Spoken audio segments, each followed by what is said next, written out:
ભક્ત ગોરા કુંભાર.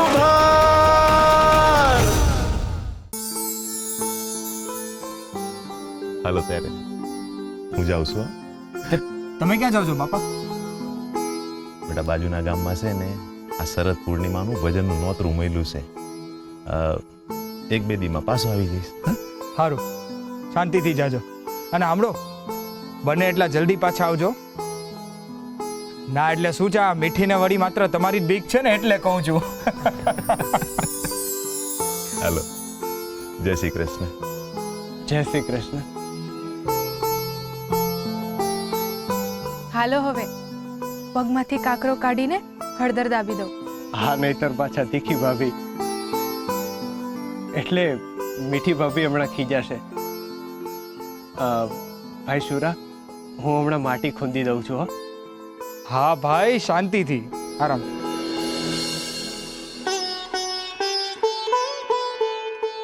કાકરો કાઢું છું એટલે થોડું દુખશે હો. કાકરો નીકળે ને ત્યારે તો સાતા વળે તુલસી, બાકી કાકરો ભરાય ને તો દુખે. ત્યારે તો તમને ન દુખ્યું? જ્યારે નહોતું દુખ્યું તો અત્યારે હું દુખશે. તમે તમારા હરિનું નામ લઈને કાઢી નાખો.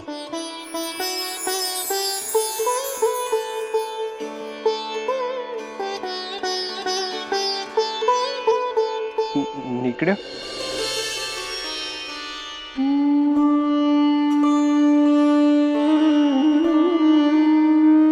તમે તો ગજબ છો ભગત. આટલો મોટો કાંકરો ખોપી ગયો અને તમને ખબર પણ ન પડી.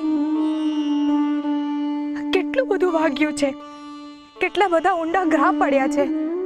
અને ના કરે નારાયણ, કાલ ઉઠીને કોઈ વધારે ધારદાર વસ્તુ પગ નીચે આવી ગઈ તો?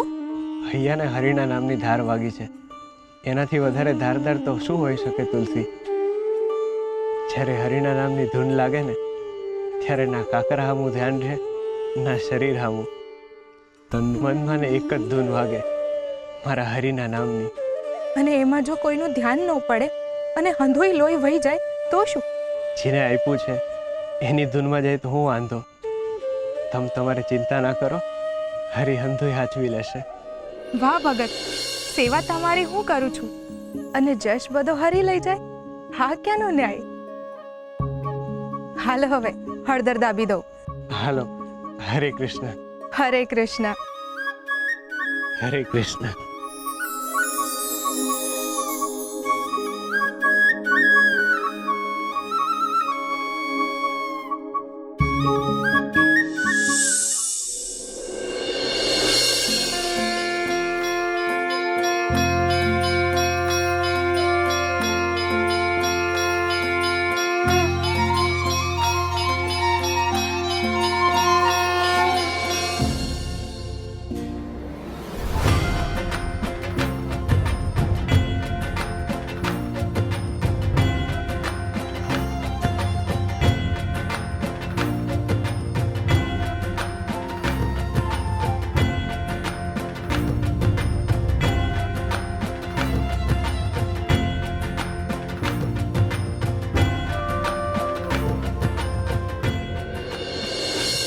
બોલો શ્રી કૃષ્ણ કનૈયા લાલની જય. શ્રી હરિ નમો નારાયણાય. શ્રી હરિ નમો નારાયણાય. શ્રી હરિ નમો નારાયણાય. શ્રી હરિ.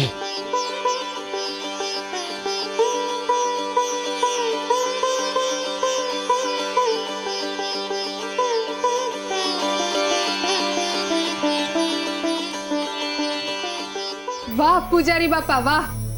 આ મંદિરમાં આવું છું ને તો હું મારા પિયરમાં આવી હોઉં એવું લાગે છે. શ્રી હરિ નમો નારાયણાય.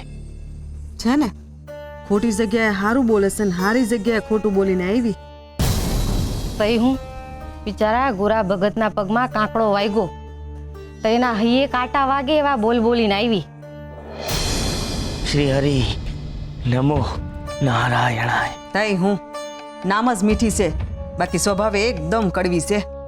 બિચારી દેવીના ગયા પછી ગોરાને કોઈ દી સુખ નથી મળ્યું. મીઠી એની મોટી ભાભી થાય છે, એને આખું ઘર સંભાળી લેવું જોઈએ. એ સંભાળતી તો નથ, પણ સંભળાવે છે ખરી. ખાલી ગોરાને નહીં સુરાને હેરાન કરે છે. દઈજાને એના પેટમાં હું દુખે છે. એના પેટમાં નથી દુખતું, એને પેટ માટે દુખે છે. તુલસીના ઘરે પારણું બંધાણું અને એના ઘરે બાળક નથી થાતું, એની બળતરા છે એને. હાલ પૂજારી બાપા, શું થયું દીકરી? તારી આંખમાં આંસુ. હવે તારા સાસરી વાળા તને શું ત્રાસ આપે છે?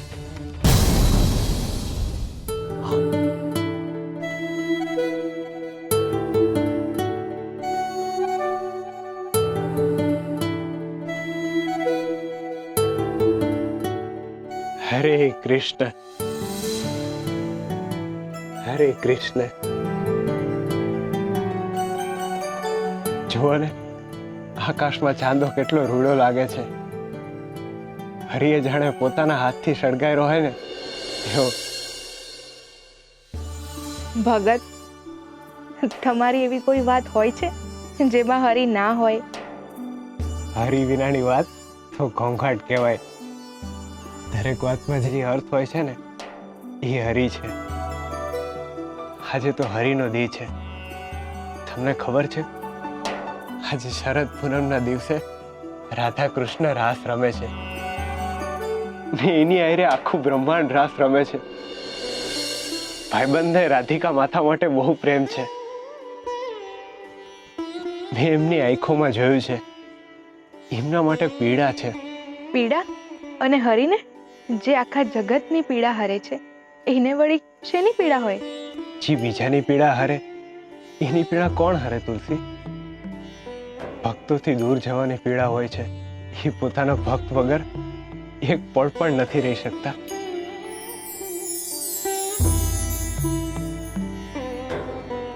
શું વિચારો છો તમે? મને તમારી ચિંતા થાય છે ભગત. મારી ચિંતા હું કામ કરો છો? આપણે તો આનંદ કરો ને. આપણી ચિંતા તો ભાઈબંધ કરશે. તમે જેને ભાઈબંધ કહો છો એમના માટે તમને શ્રદ્ધા છે, એમના માટેની ભક્તિ તમારી પવિત્ર છે. પણ મીઠી ભાભીને તમારી આ વાતથી ચીડ ચડે છે. કંટાળી ગઈ છું પૂજારી બાપા. આ ગોરા બા હરીને ભાઈબંધ કરે છે અને મારો વર બિચારો કુટાયા કરે છે. ઈ મારો વર માટલા ગાળે અને પાણી પીએ ઈ બે ધણી ધણિયાની. પૂજારી બાપા, મને તો એમ લાગે છે કે અમે ધર્મશાળા ખોલી છે અને ઈ બે એમાં રહે છે. આ તુલસીને તો લગ્ન થતાની હારે બાળકે રહી ગયું અને હું છે તે 5 વર્ષથી વાંજળી છું બાપા. ક્યાંક એમના છોકરા મોટા કરવાનો વારો ના આવે ને તો સારું છે. પૂજારી બાપા, આનો કઈ માર્ગ કાઢો ને. આનો ફક્ત એક જ માર્ગ છે બેટા. ગોરાને જવાબદાર બનાવો. મને કઈ સમજાયું ના. જો બેટા, અત્યારે એની પાસે રહેવા માટે ઘર છે, ખાવા માટે અન્ન છે અને પહેરવા માટે કપડાં છે. એથી એને કોઈ ફરક નહીં પડે. જો એકવાર એના માથેથી છત છીનવાઈ જશે ને પછી એને બુદ્ધિ આવશે. હા, ઘર શોધવાનું આવશે ને ત્યારે એના મુખેથી આપમેળે હરી વયા જશે. હા હું સમજી ગઈ પૂજારી બાપા. હા,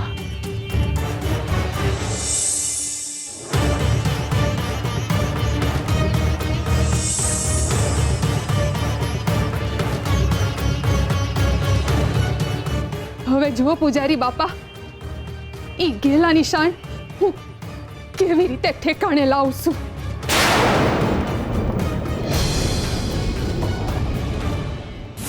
તમે ભાઈબંધ કરો છો એટલે મીઠી ભાભી આખા ગામમાં તમને ગાંડા ઠેરવે છે અને બધા સામે તમારી ઠેકડી ઉડાવે છે.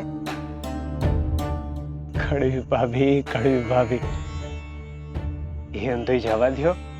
કોઈ આપણી મશ્કરી કરે ને એ તો હરીની મશ્કરી કરી કહેવાય. હવે એને વાંધો ના હોય તો આપણને શું વાંધો હોય?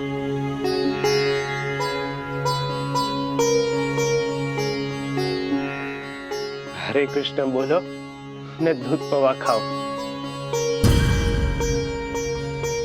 તમે વાતને કાં ઉડાવી મારો છો? તમે કોઈ દી મારી વાતને ગંભીરતાથી લેતા જ નથી. બીજા લોકો ન સમજે એ તો સમજ્યા, પણ તમે નથી સમજતા. હું મારા ભાઈબંધને ભાઈબંધ ન કહું તો હું કહું? પણ મેં તમને હંધી વાત કરી જ છે ને. મારા ભાઈબંધને 15 વર્ષ પહેલા હું માંગ્યું તું મારી પાસે. હું હંધોય જાણું છું, પણ તમે સમજો, એ વખત જુદો હતો અને આ વખત જુદો છે. હવે તમે મોટા થઈ ગયા છો, સંન્યાસી નથ, ગૃહસ્થ છો. અને કાલ ઉઠીને આ બાળક આવશે, એનું શું? એને કોણ ખવડાવશે? શુરાભા એ જ ખવડાવશે, જી હંધાઈને ખવડાવશે, મારો હરી. હારું તાર, હવે હું વાટ જોઉં છું તમારા હરીની. જ્યાં સુધી એ મને નહીં ખવડાવે ત્યાં સુધી હું મારા મોંમાં એક કોળિયો પણ નહીં મૂકું. આવી જીદ ન કરશો તમે. આ બધું હરીએ જ દીધેલું છે ને. પણ એ અન્નમાં આ મીઠી ભાભીના મેણા ટોળાનો ઉમેરો છે, એટલે એ અન્ન મારા ગળેથી હેઠે ઉતરશે જ નહીં. તુલસી, તુલસી મારી વાત તો સાંભળો.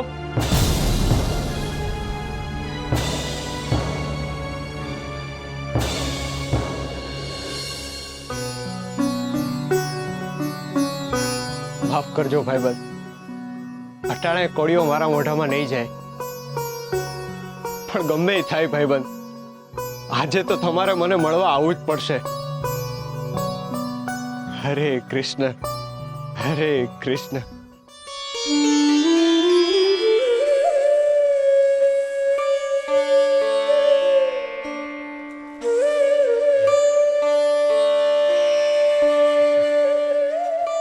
હરે કૃષ્ણ.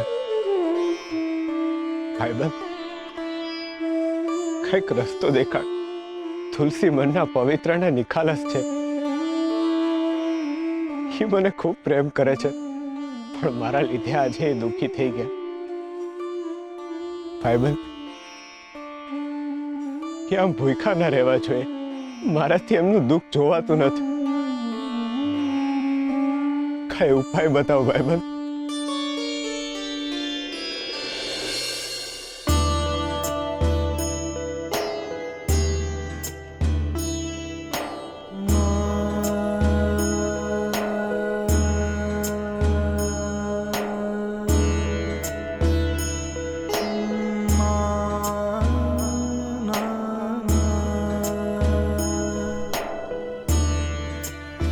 અંદર વરાનો વીરો ભેગો થયો છે. આ એક એક કાકરો એક એક દીનું પ્રતીક છે, જેમાં તમે મને નથી મળ્યા. હું જાણું છું કે તમે મારી હારે જ છો, પણ હવે સામે કેદી આવશો? મારું હૈયું તો તમારાથી સદાયને માટે તૃપ્ત થઈ ગયું છે, પણ મારી આંખોને ક્યારે તૃપ્ત કરશો? હવે તો આંખોમાંથી આંસુ આવતા બંધ થઈ ગયા છે. એમ માનીને કે તમે આવશો ત્યારે આવશું, ક્યારે તમે મને તમારો સાક્ષાત્કાર કરાવશો. તમારી કૃપાનો વરસાદ મને સદાય પલાળે રાખે છે. એ વરસાદના પ્રસાદ રૂપે જ મારા ઘરે બાળક આવવાનું છે. અને એના આવ્યા પછી તો તુલસીનું મન એમાં જ ભરવાયેલું રહેશે. પણ જો એ આમ જ દુઃખી રહેશે તો મારું મન ભક્તિમાં નહીં લાગે. એટલે એનું દુઃખ દૂર કરો અને મારી આંખોની ઈચ્છા પૂરી કરો. મને જલ્દી મળો. હરે કૃષ્ણ, હરે કૃષ્ણ, હરે કૃષ્ણ, હરે કૃષ્ણ.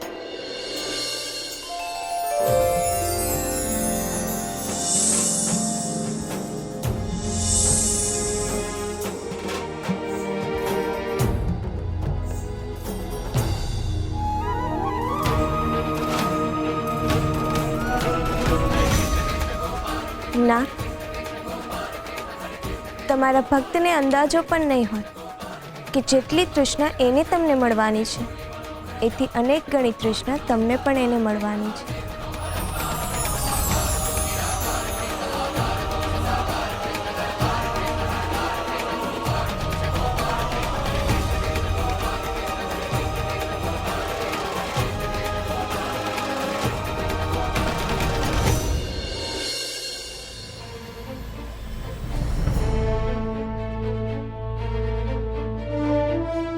હે હરિ, બધાની રક્ષા કરજો.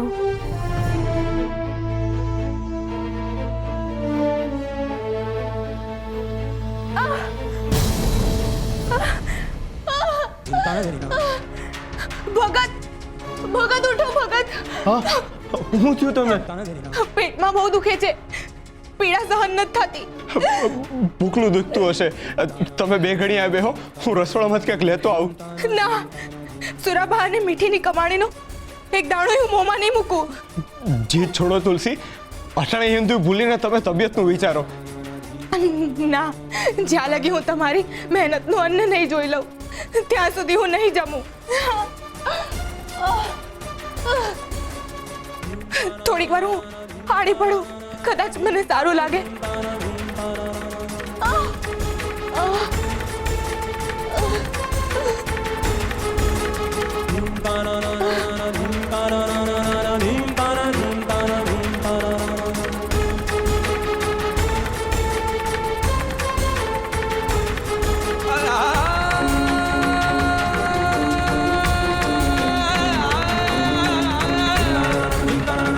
મારા ભાઈબંધ, કોઈ માર્ગ બતાવો, તુલસીની ભૂખ ભાંગવાનો. દિશા બતાવો ભાઈબંધ, દિશા બતાવો.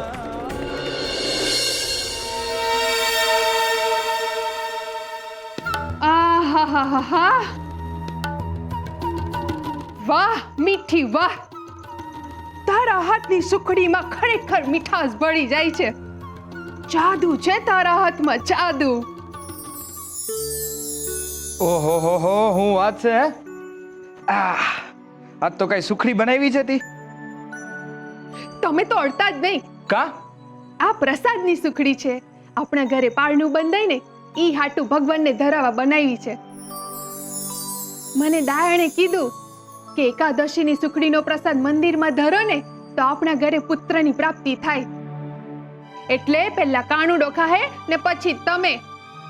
હારું હારું. આમે ભગવાનની કૃપા આ ખોરડા ઉપર તો છે જ. હવે ગોરાને દીકરો આવે કે દીકરી કહેવાય તો આપણા જ ને. આ હું બોલો છો તમે? ઈના છોકરા આપણા ક્યાંથી થયા? હું આપણા છોકરાની વાત કરું છું, મારા પેટના જણિયાની. શી ખબર કે દી આ ગોરામાંથી બહાર નીકળશે. તું બહુ ચિંતા કરે છે મીઠી. આ હરીની ઈચ્છા હશે ને એ દિવસે આપણા ઘરે પારણું બંધાશે. અને સાંભળ, આ ગોરા મને કીધું કે તુલસી વહુ ગઈકાલના ભૂખા પેટે હોઈ ગયા છે. આ લગીર સુખડીનો ટુકડો આપે એટલે એમના માટે લઈ જા. ખબરદાર, જો આ સુખડી ઈના હાટું લઈ ગયા છે તો આ મહેનત કઈ મેં ઈના હાટું નથી કરી. અને અત્યાર સુધી આપનું બળી બળીને ટીકટા જેવા તો થયા જ છે. હવે હું એક ટુકડો ન થાપવાની એમને. ધૂન કોઈ એક જ કાર્ય જેની પાછળ મનુષ્યની લાગણી બંધાયેલી હોય, સતત એ જ કાર્યમાં મનુષ્ય એના જીવનને ડૂબાડીને રાખે અને એ જ કાર્યને જીવન મંત્ર બનાવવાની અદમ્ય ઈચ્છા એટલે ધૂન. જ્યારે મનુષ્યને પોતાના જીવનમાં ભૌતિકતાની લાલસા નથી રહેતી, એની પાસે જે કંઈ પણ છે એની એને આસક્તિ નથી રહેતી, ગમો અણગમો એ બંને એના માટે સમાન થઈ જાય છે અને એનું મન શાંત અને સુંદર ભાવથી ભરેલું રહે છે. ત્યારે એ મનુષ્યને સકારાત્મક તત્વની ધૂન લાગે છે અને એ જ ધૂનના ભાવમાં એ એની આત્માને શુદ્ધ કરતો રહે છે. મનની ક્ષણિક શાંતિ માટે જે કાર્ય કરવામાં આવે છે એને નશો કહેવાય છે. પરંતુ ધૂન તો કોઈ પણ ભાવની હોઈ શકે, ઈશ્વરની, ભક્તિની કે પછી પ્રેમની. અને એટલે જ ધુની મનુષ્ય પોતાના કર્મને જ પોતાનો ધર્મ બનાવી દે છે.